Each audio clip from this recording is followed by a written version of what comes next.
మహాపరిశుద్ధుడును మన ప్రభు అయిన యేసుక్రీస్తు ప్రశస్తమైన గణనామానికి మహిమ కలుగును గాక. కుటుంబ బలిపీఠము అనే ఈ మంచి కార్యక్రమాన్ని ప్రతిరోజు యూకే గాస్పల్ స్ట్రీమింగ్స్ అనే మా యూట్యూబ్ ఛానల్ ద్వారా ఆడియో రూపంలో వీక్షిస్తున్న మీ అందరికీ ప్రభు అయిన యేసుక్రీస్తు ఉన్నతమైన గణనామం పేరిట శుభములు తెలియజేస్తున్నాను. ఇంకనూ వినండి, అనేక కుటుంబాలకు షేర్ చేయండి, దేవుని నుండి గొప్ప మేలులను పొందుకోనండి. ప్రభు కొరకు నా వంతు పనిలో మీ సహోదరుడు కె ఉదయ్ కుమార్.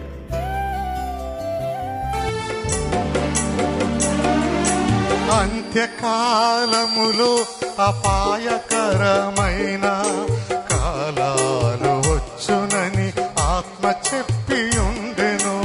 అంత్యకాలములో అపాయకరమైన కాలాలు వచ్చునని ఆత్మ చెప్పి ఉండెను. ఇదే ఆ కాలము, గమనించుము సోదరా. ఇదే ఆ సమయము, గుర్తించుము సోదరి. ఈ లోక నటన గతించుచున్నది, దేవుని చిత్తమెరిగి వాక్యాన్ని గైకొనుము. అంత్యకాలములో అపాయకరమైన కాలాలు వచ్చునని ఆత్మ చెప్పి ఉండెను.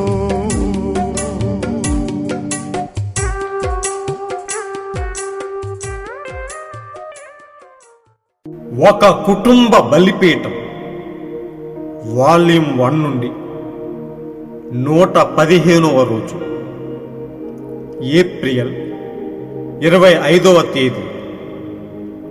అంశము నేను అర్థం చేసుకున్నాను. ఈ అంశము కొరకు కొన్ని వాక్య భాగాలను చదువుదాం. యెహోవాయే జ్ఞానమిచ్చువాడు, తెలివియు వివేచనయు ఆయన నోట నుండి వచ్చును. సామెతలు 2వ అధ్యాయము 6వ వచనము. గ్రంథము వలన గ్రహించి తిని. దానియేలు 9వ అధ్యాయము 2వ వచనము. యెహోవా యందు భయభక్తులు కలిగి ఉండుటయే జ్ఞానమునకు మూలము. పరిశుద్ధ దేవుని గూర్చిన తెలివియే వివేచనకు ఆధారం. సామెతలు 9వ అధ్యాయము 10వ వచనము. ఈ అంశము కొరకు కొంత వర్తమాన భాగాన్ని మనం చదివి విందాము. మరియు అంత్య దినాలలో అపహాసకులు, నిందించేవారు వచ్చెదరని నేను అర్థం చేసుకున్నాను. అంత్య దినాల్లో దేశానికి వ్యతిరేకంగా దేశం ఉంటుందని నేను అర్థం చేసుకున్నాను. అంత్య దినాల్లో అలలు వస్తాయని నేను అర్థం చేసుకున్నాను.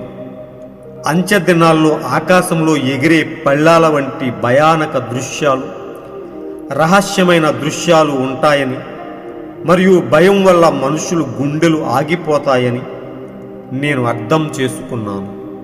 సమయానికి ఒక గందరగోళం మరియు ప్రజల మధ్య ఒక వేదన ఉంటుంది. అంత్య దినాల్లో వారందరూ సంస్థల్లోకి, శాఖలలోకి వెళ్ళి ఒక సమైక్యను ఏర్పరచుకుంటారని నేను చదివాను. అంత్య దినాల్లో మహిళలు తమ జుట్టును కత్తిరించుకుంటారని నేను అర్థం చేసుకున్నాను. వారు చిన్న దుస్తులు ధరించి ఎత్తు మడాలు వేసుకుని వెళ్ళేటప్పుడు గలగలామంటూ నడుస్తారని నేను అర్థం చేసుకున్నాను. అంత్య దినాల్లో నైతికత చాలా హీన స్థితికి చేరుకుంటుందని నేను అర్థం చేసుకున్నాను. అంత్య దినాల్లో బోధకులు అబద్ధ కాపరులుగా ఉంటారని నేను అర్థం చేసుకున్నాను. వారు రాజీ పడిపోతారు మరియు ప్రజలకు దేవుని వాక్యాన్ని ఇవ్వరు. బదులుగా క్రీడలు మరియు వాటి వెంట వెళ్తారని అర్థం చేసుకున్నాను. కానీ అంత్య దినాల్లో ఒక స్వరం వస్తుందని నేను అర్థం చేసుకున్నాను. అది అరణ్యం నుండి అరుస్తూ ప్రజలను అసలు వర్తమానానికి తిరిగి రావాలని, దేవుని విషయాల వైపు తిరిగి రావాలని పిలుస్తుంది. పుస్తకం ప్రకారం ఆ విషయాలు జరుగుతాయని నేను అర్థం చేసుకున్నాను. అంత్య దినాల్లో ఒక కరువు వస్తుందని నేను అర్థం చేసుకున్నాను. సంఘాలు చాలా వ్యవస్థీకృతంగా మారునని మరియు అలా తయారవుతాయని మరియు ప్రతీది చివరి రోజుల్లో ఒక కరువు వస్తుందని మరియు అది రొట్టె కోసం నీటి కోసం కాదని అది దేవుని నిజమైన వాక్యాన్ని వినడానికి అని మరియు ప్రజలు తూర్పు నుండి పడమర నుండి ఉత్తరము నుండి మరియు దక్షిణము నుండి దేవుని నిజమైన వాక్యాన్ని వినడానికి వెళ్తారు. కానీ సంఘాలు చాలా వ్యవస్థీకృతంగా మరియు కఠినంగా ఉంటాయి. వారు దానిని వినడంలో విఫలమవుతారని గ్రంథముల ద్వారా నేను దానిని అర్థం చేసుకున్నాను. కానీ ఆ రోజు ఓ దేవా, దావీదు నుండి ఒక కొమ్మ పెరుగుతుంది. అంత్యకాలంలో ఆ దినము రాకముందే ఆయన ఏలియాను పంపుతాడని మరియు అతడు పిల్లల హృదయాలను తండ్రుల వైపుకు, వారిని అసలు మార్గానికి తిరిగి చివరకు వెళ్ళడానికి మరియు ప్రారంభించే ఒక వర్తమానాన్ని అతడు కలిగి ఉంటాడని నేను అర్థం చేసుకున్నాను.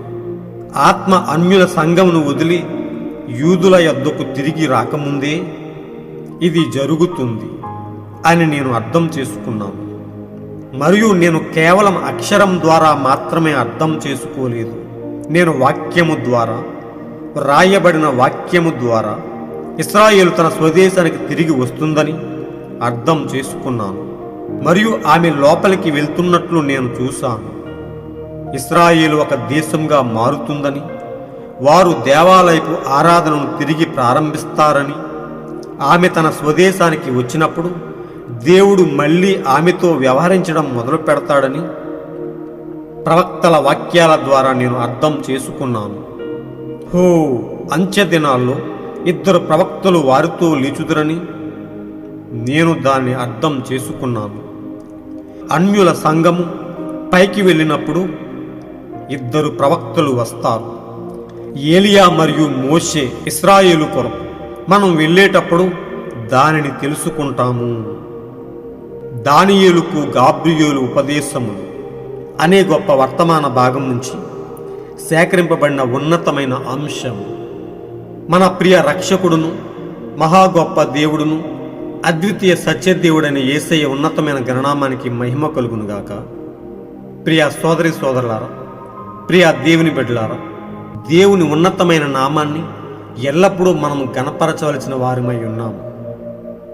దేవుడు మన కొరకు, ఈ గడియ కొరకు, తాను ప్రేమించిన ప్రజల కొరకు, తన ప్రజలను వేరు చేయుట కొరకు, తన ప్రజలను ఎల్లప్పుడూ తనతో పరిశుద్ధముగా నిలుపుకునుట కొరకు ఆయన ఎల్లప్పుడూ మన కొరకు గొప్ప బాధ్యతను కలిగి ఉన్నాడు. ఆయన ఎప్పుడు మనలను చేయి విడవని దేవుడిగా ఉండి మనలను ప్రతి క్షణము రక్షిస్తూ ఉన్నాడు, ప్రతి క్షణము కాపాడుతూ ఉన్నాడు, ప్రతి క్షణము ఆదరిస్తూ ఉన్నాడు.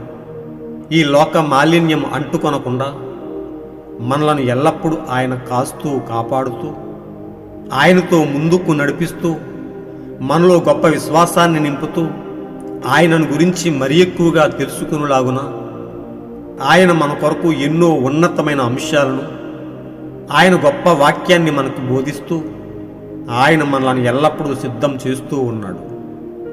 ప్రియ సోదరి సోదరులారా, ప్రియ దేవుని బిడ్డలారా, దేవుడు మనలను ప్రేమించి ఈ రోజు కొరకు మనకిచ్చిన ఈ యొక్క గొప్ప అంశంలోని సారాంశాన్ని క్లుప్తముగా మనం తెలుసుకుందాం.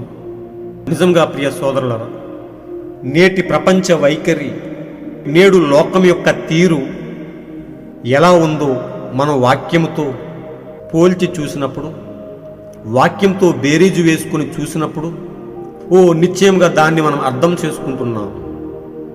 ఇక్కడ మనం చదువుకున్న అంశం పేరే నేను అర్థం చేసుకున్నాను అని ప్రవక్త అంటున్నాడు. ప్రియ సోదరులారా, ప్రతి విషయంలో మనం వాక్యంతో పోల్చి చూస్తూ ఈ లోకము ఎటువైపు వెళ్తుందో, ఈ లోకం యొక్క నైతికత ఎలా మారుతుందో, ఎంత హీనమైన స్థితికి వెళ్తుందో మనం చూడగలుగుతున్నాం.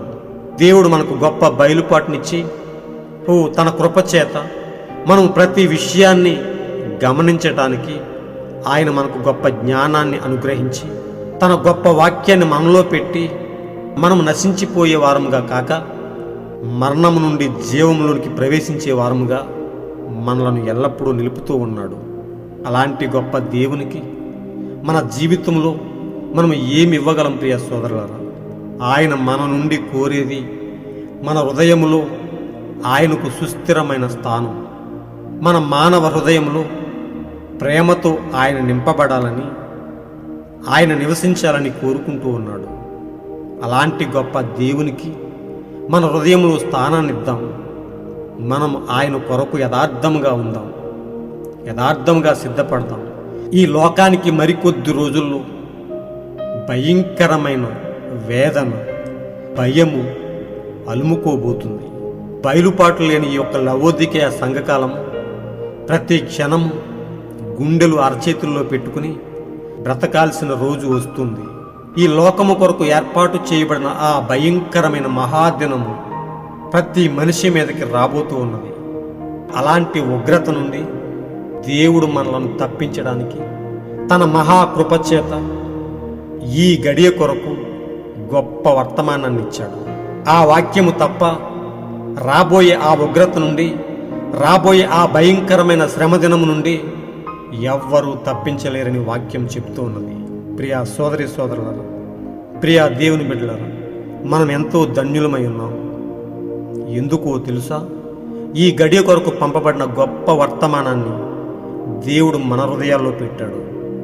మనము గొప్పవారమని కాదు గాని, ఏ యోగ్యత అర్హత లేనివారమని, ఎందుకు పనికిరాని వారమని, నీచులమని, అధములమని ఆయన ప్రేమించి, ముందుగా ఆయనే మనలను ప్రేమించి మనము నశించిపోకుండా ఉండునట్లు ఆ కల్వరి మ్రానుపై మన కొరకు శ్రమపడి రక్తము కార్చి మనము పొందాల్సిన ఆ శ్రమనంతా ఆయన అనుభవించి గొప్ప రక్షణ అనే మార్గంలో మనలను నిలిపాడు.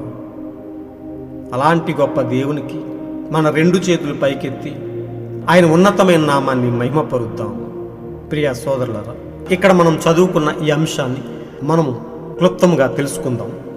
అంత్య దినాల్లో అపహాసకులు, నిందించేవారు వస్తారని తెలుసుకున్నాము. అంత్య దినాల్లో దేశానికి మధ్య వ్యతిరేకత ఉంటుందని తెలుసుకున్నాము. నిశ్చయంగా ప్రియ సోదరులారా, ప్రతి ఒక్కరికి అర్థమవుతుంది. నేటి ప్రపంచ వైఖరి, నేటి ప్రపంచ దేశాల మధ్య జరుగుతున్న పోరాటం, దేశంపైకి దేశం, రాజ్యంపైకి రాజ్యం, యుద్ధాలు మనం చూస్తూనే ఉన్నాం. ఇవన్నీ వాక్యంతో మనం పోల్చినప్పుడు లేఖనాలకు సమాంతరంగా సరిపోతూ ఉన్నాయి. అపహాసకులు, నిందించేవారు వస్తారని ఆయన ముందే చెప్పాడు. నేడు మనం ఈ సోషల్ మీడియాను పరిశీలించినట్లయితే ఈ పబ్లిక్ ప్రసార మాధ్యమాల్లో నిజ రక్షకుడైన దేవుణ్ణి అపహసించి, నిందించి ఎంతో హేళనగా మాట్లాడే మూర్ఖులు అనేక మంది మనకు కనిపిస్తూ ఉన్నారు. అలాంటి వారు వస్తారని దేవుడు ముందే చెప్పాడు. అది వాక్యం ఎరిగిన వారికి మాత్రమే అది అర్థమవుతుంది. ప్రియ సోదరులారా, అంత్య దినాల్లో అలలు వస్తాయని, అంత్య దినాల్లో ఆకాశంలో ఎగిరే పళ్ళాలు వంటి భయానక దృశ్యాలు, రహస్యమైన దృశ్యాలు ఉంటాయని, భయం వల్ల మనుషుల గుండెలు ఆగిపోతాయని నేను అర్థం చేసుకున్నాను. అవునా ప్రియ సోదరులారా, నేడు ప్రతి మనిషిలో ఏదో తెలియని భయం, గందరగోళం, ఒత్తిడి, ఇలాంటి పరిస్థితులు మనం ఎన్నో చూస్తూ ఉన్నాం. ఏ మనిషికి నెమ్మది లేని పరిస్థితులు, ఏదో తెలియని బాధ ప్రతి మనిషిని వేధిస్తూ ఉన్నది. ప్రతి మనిషి కలవరంలో ఉన్నాడు. ఎందుకో తెలుసా? వాక్యానికి వారి హృదయాల్లో చోటు లేనందున ఆ మనిషిలో భయము అలుముకుంటూ ఉన్నది. ఎక్కడైతే వాక్యం ఉండదో అక్కడ వాటికి చోటు దొరుకుతుంది. కానీ వాక్యం మనలో ఉన్నప్పుడు మనము దేనికి తలవంచని వారమై మరణమును సైతం జయించిన మన తండ్రి వైపు చూస్తూ మరణానికి కూడా భయపడని గొప్ప విశ్వాస వీరులుగా మనం ఉండగలుగుతాం. మనము దేనికి భయపడమని వాక్యం చెప్తుంది. అంత్య దినాల్లో వారందరూ సంస్థల్లోకి, శాఖల్లోకి వెళ్ళి ఒక సమైక్య ఏర్పాటు చేసుకుంటారని నేను చదివాను అంటున్నాడు ప్రవక్త. నిజంగా ప్రియ సోదరులారా, నేడు క్రైస్తవ ప్రపంచమంతా మన దేశంలో మనం గమనించినట్లయితే క్రైస్తవులుగా చెప్పుకునే ఈ సంఘశాఖలు అనేవి ఒకటిగా ఏకమై WCCగా ఓల్డ్ కౌన్సిల్ ఆఫ్ చర్చెస్ ఒక యూనిటీగా ఏర్పాటు చేసుకుని దీని కొరకు పోరాటం చేయటానికి వారందరూ జత కడుతున్నట్టుగా మనం చూస్తున్నాం. మన రాష్ట్రంలో పరిస్థితులను మనం గమనించినట్లయితే నేడు మత సామ్రాజ్యాన్ని వెలుపలికి తీసుకుని వచ్చి మతాల మధ్య శిచ్చులు రేపుతూ మతాల మధ్య కలహాలు రేపుతున్న పరిస్థితులను మనం చూస్తూనే ఉన్నాం. ప్రతి ఒక్కరూ క్రైస్తవ్యంపైకి దూసుకు వస్తూ క్రైస్తవ్యాన్ని అతి తొందరలో శ్రమల్లోకి నెట్టే కలవరానికి నెట్టే రోజులు చాలా దగ్గరగానే ఉన్నాయని మనం గమనిస్తున్నాం. నామకార్థ క్రైస్తవులందరూ శ్రమల్లోకి నెట్టబడుతున్నారు. వాక్యానికి వేరుగా ఉన్న ప్రతి ఒక్కరూ లోకంతో పోరాటానికి దిగబోతూ ఉన్నారు. వారికి మిగిలినది కాదే రాబోయే రోజులన్నీ కూడా ఏవి మంచి రోజులు లేవు, కానీ వారందరూ ఈ లోకంతో పోరాడి ఒకటిగా అయ్యి ఓడిపోబోతున్నారు. వాక్యం లేని చోట గెలుపు ఉండదు. ప్రియ సోదరులారా, మనం జయం పొందాలంటే కేవలం వాక్యమే మనల్ని గెలిపించేది. దేవుడే మనల్ని గెలిపించువాడు. నామకార్థ సంఘాలు ఎప్పుడో దేవుణ్ణి బయటకు నెట్టివేసి వారి సిద్ధాంతాలను, వారి యొక్క సంస్థాగత సిద్ధాంతాలను బోధించుకుంటూ వారు క్రీస్తును ఎప్పుడో బయటకు నెట్టివేశారు. అలాంటి వారందరూ కలవరంలోకి వెళ్ళబోతున్నారు. వారందరూ ఒక సంఘ సమాఖ్యను ఏర్పాటు చేసుకొని ఈ లోకంలో వారుకు వారుగా ఒక యూనిటీగా ఏర్పాటు అయ్యి శ్రమల గుండా వెళ్ళబోతూ ఉన్నారు. అంత్యక్రీస్తు పాలన కొరకు సిద్ధం చేయబడుతూ ఉన్నారు. 666వ ముద్ర వారిపై ఆమోదించబడుతూ ఉంది. అయితే వధువైతే సత్యవాక్యము కలిగిన ప్రజలైతే ఆ 666వ ముద్రను, తాతాను ముద్రను, ఆ మృగము ముద్రను తప్పించుకుని క్రీస్తుతో పాటు కొనుపోవడానికి సిద్ధపడుతూ ఉన్నది. ప్రియ సోదరులారా, వాక్యం లేని చోట గందరగోళం, భయము, మరణము, భయానక దృశ్యాలు ఇవన్నీ ఉంటాయని ప్రవక్త చెప్తూ ఉన్నాడు. ప్రియ సోదరి సోదరులారా, అంత్య దినాల్లో మహిళలు తమ జుట్టును కత్తిరించుకుంటారని, వారు పొట్టి బట్టలు ధరిస్తారని, ఎత్తుమడాల చెప్పులు వేసుకుని వయ్యారంగా నడుస్తారని నేను అర్థం చేసుకున్నానని ప్రవక్త చెప్తూ ఉన్నాడు. ఈ దినాలలో నైతికత చాలా హీనమైన స్థితికి వెళ్తుందని నేను అర్థం చేసుకున్నాను అని ప్రవక్త చెప్తూ ఉన్నాడు. నిజంగా మనం పరిశీలించి చూసినట్లయితే నేడు పరిస్థితి అలానే ఉంది. ప్రియ సోదరులారా, స్త్రీకి ఓటు హక్కు ఇవ్వబడిన తర్వాత వారు వారి స్థానం నుంచి తొలగి నైతికతను కోల్పోయి వారు హీనమైన స్థితికి వెళ్ళారని వాక్యము చెప్తూ ఉన్నది. ఈ కాలానికి పంపబడిన గొప్ప ప్రవక్త చెప్తూ వచ్చాడు. ఏలియా ఆత్మ కలిగిన ఆ ప్రవక్త మనకు వివరించి చెప్పాడు. అది ఈరోజు మనం చూస్తూ ఉన్నాం. బయలుపాటు కలిగిన ప్రజలముగా మనం దానిని చూస్తూ ఉన్నాము.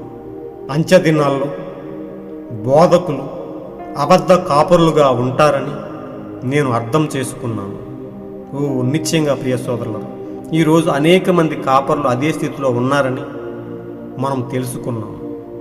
పేరుకు కాపరులుగా ఉంటూ దేవుని వాక్యాన్ని సంఘానికి వివరించలేని పరిస్థితిలో ఉంటూ స్వార్థపరులుగా జీవిస్తూ ధనాపేక్ష పరులుగా ఉంటూ సంఘాన్ని ఏలుతూ ఉన్నారు.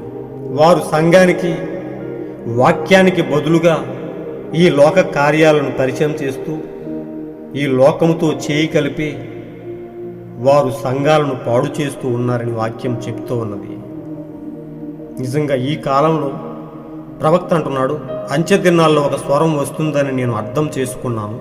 అది అరణ్యము నుండి అరుస్తూ ప్రజలను అసలు వర్తమానానికి తిరిగి రావాలని, దేవుని విషయాల వైపు తిరిగి రావాలని పిలుస్తుంది. ప్రియ సోదరులారా, అతి త్వరలో సువార్త ముగియబడే రోజు చాలా దగ్గరలోనే ఉంది. కానీ ఈరోజు మన పట్ల కృప చూపిన దేవుడు ఇంకను ఆయన చేతులు చాపి ఈ సత్యవాక్యాన్ని తెలుసుకోవాలని ఆయన ఎంతో ఆశపడుతూ ఉన్నాడు. అందుకొరకే ఆయన ఈ గడియ కొరకు గొప్ప వర్తమానాన్ని పంపాడు. గొప్ప వర్తమానికుడును పంపి ప్రజలను తన వైపు తిప్పుకోవాలని, అసలు సత్యాన్ని గ్రహించాలని వాక్యాన్ని వారు అర్థం చేసుకోవాలని ఆయన ఆశిస్తూ ఉన్నాడు.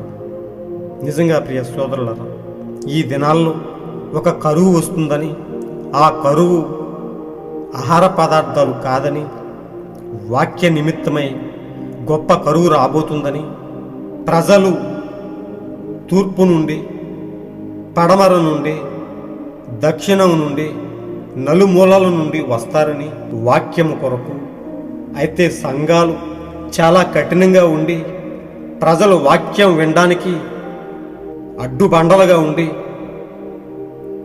వారిని వేధిస్తాయని, ప్రజలు వాక్యాన్ని వినడంలో విఫలమవుతారని ఓ ప్రవక్త అర్థం చేసుకున్నానని చెప్తున్నాడు.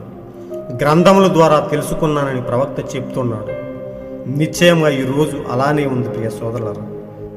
జనాలు తండోపతండాలుగా సంఘాల వైపు వెళ్తున్నారు.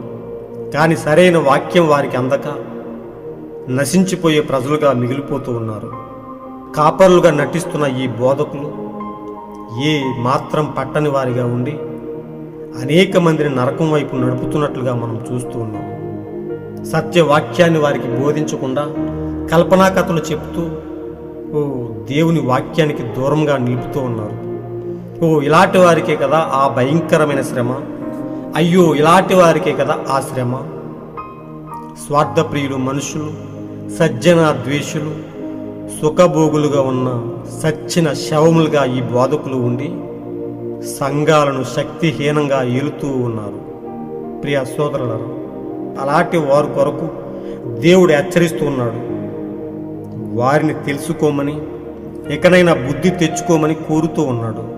ప్రియ సోదరులారా, ఈ అంత్యకాలంలో, ఈ అపాయకరమైన దినములలో ప్రపంచ వైఖరి ఎలా ఉండగా, లోకం యొక్క తీరు ఎలా ఉండగా, దేవుడు తన కృపచేత మనలను ప్రేమించి మన కొరకు ఆయన గొప్ప ప్రవక్తను పంపాడు.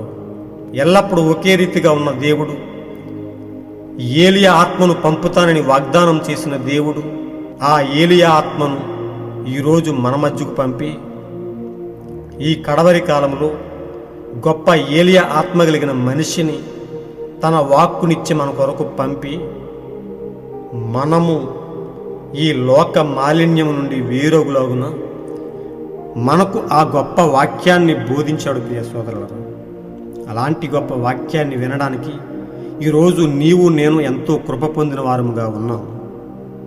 ఆ వాక్యం మనలో విశ్వాసాన్ని నింపి, మనలో పునరుద్ధాన శక్తిని నింపి, మనం మరణంలోనికి కాక జీవంలోనికి ప్రవేశించే వారముగా దేవుడు మనలను సిద్ధం చేస్తూ ఉన్నాడు.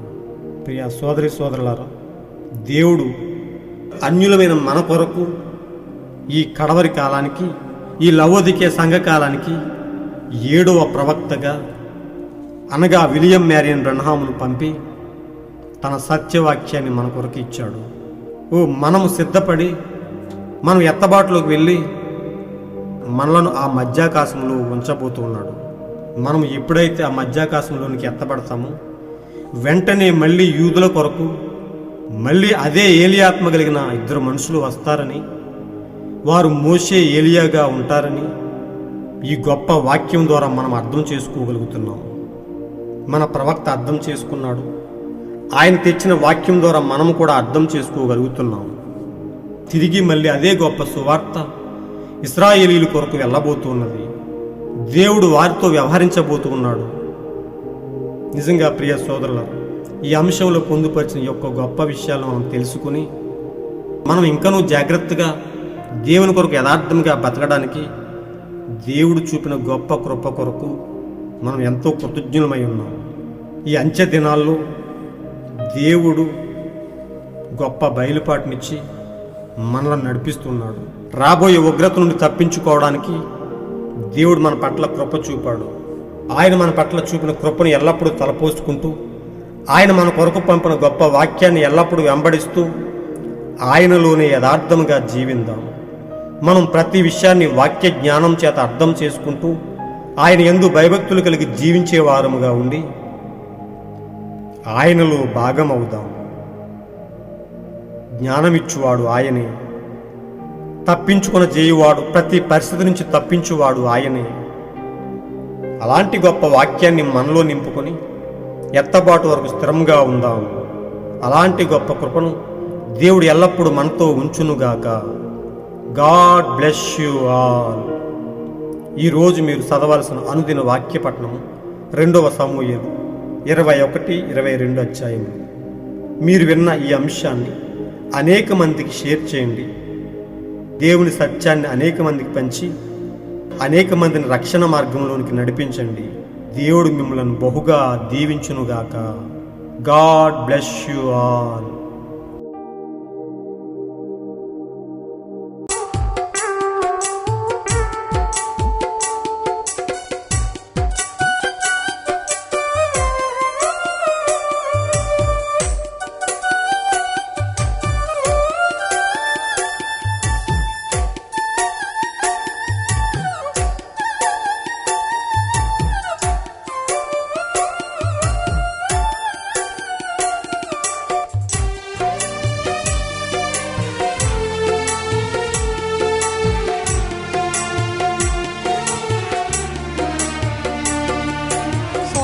ప్రియులు మనుషులు, సజ్జన ద్వేషులు, సుఖభోగులుగానున్న చచ్చిన శవములు.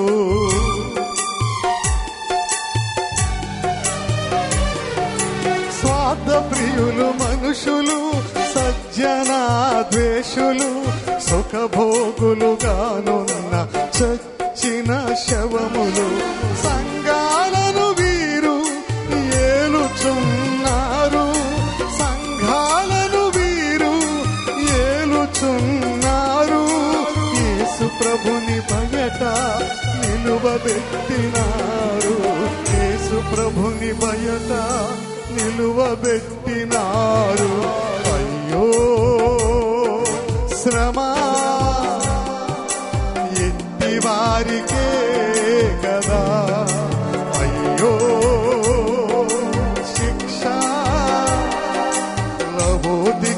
వారికే కదా. అంత్యకాలములో అపాయకరమైన కాలాలు వచ్చునని ఆత్మ చెప్పి ఉండెను.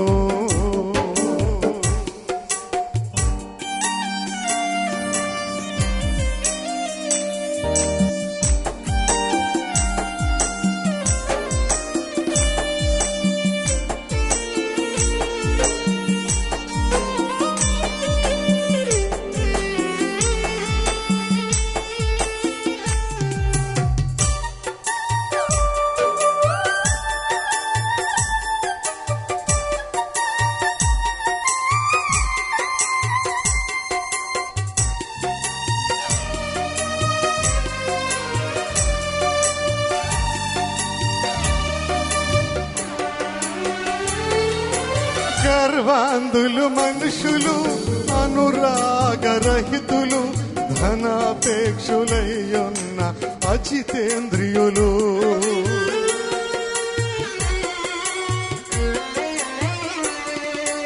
గర్వాంధులు మనుషులు, అనురాగరహితులు, ధనాపేక్షులయ్యున్న అజితేంద్రియులు.